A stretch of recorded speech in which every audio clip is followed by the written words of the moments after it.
Rabbi Gamliel Rabinovich brings down the story that there was a very modern, very progressive community in America that in there lived a 16-year-old boy that lived in this secular lifestyle. After he graduated high school with honors, smart guy, he ended up going into college afterwards, but he ended up doing college with yeshiva.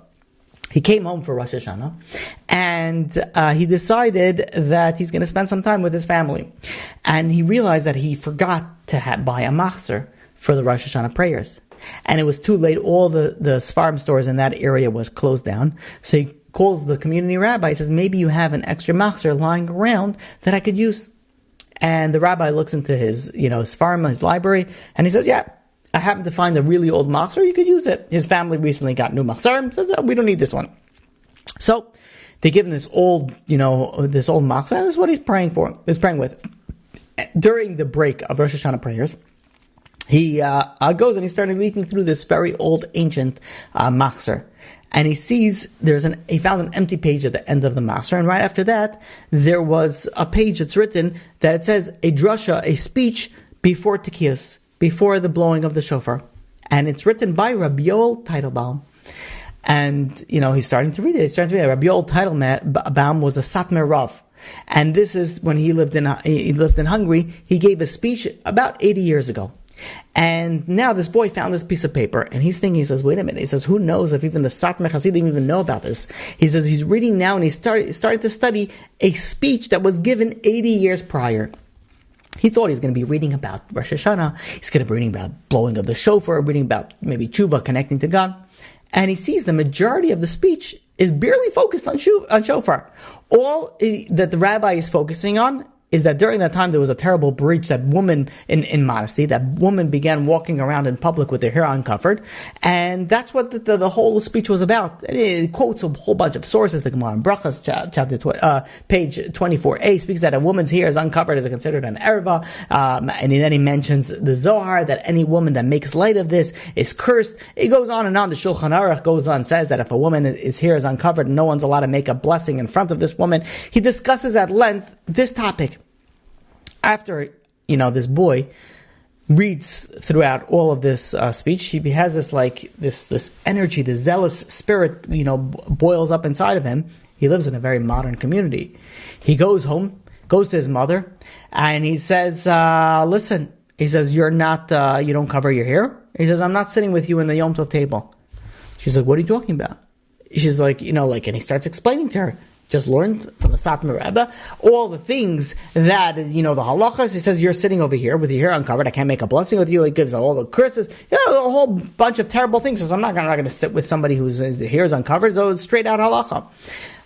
The family was so shocked. It's a modern family, very progressive, very progressive community. This is not appropriate, from an enlightened person to speak like this.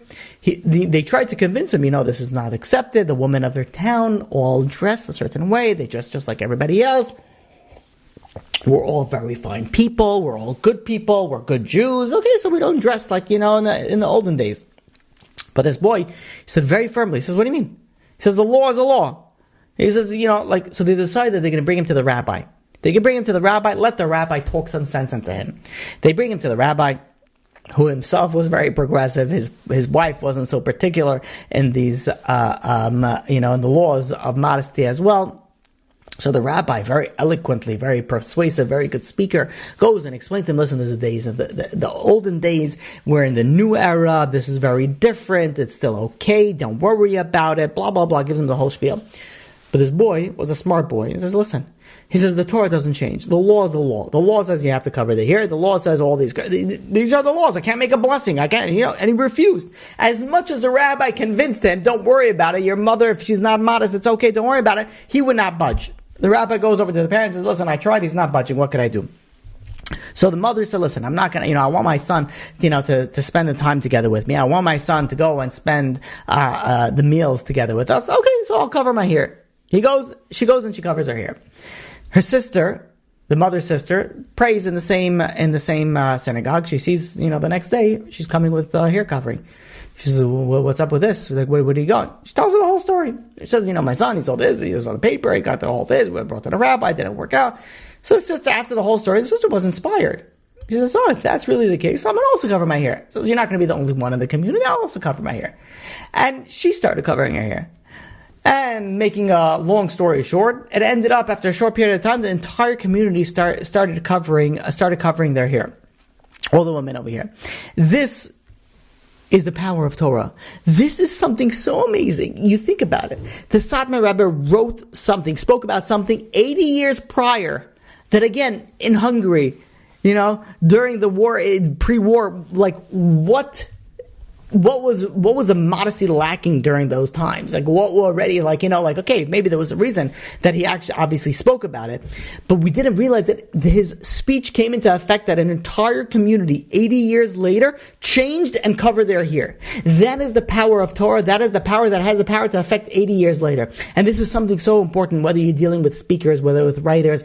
Sometimes speakers are very into okay, fine, I want to reach, and rightfully so, I want to reach as much people as possible. And maybe not always does the speeches reach the volume that the speakers wanted to. But you never know. It could be 80 years later, and it can change an entire community, because that is the power of Torah. And this is the power when you're going and you're trying to connect to God and you're learning, and you'll be like, okay, wait a minute, maybe I didn't change anything. Maybe I did it. I still don't have that connection. Don't worry. That can still come. That will come over time. All you need to do is you need to learn Torah. As we see from this story, that even 80 years later, I had the power to go and change an entire community. You want to connect to God. You want to connect to the mitzvos. You have to do it out of happiness. You have to do it out of love. You have to do it out of enjoyment. And there's one way and one way only. And that is, you have to rekindle your connection. And that is through Torah study, learning Torah. And it could take a month, it could take a year, it could take 80 years. But at the end of the day, you're going to see the connection.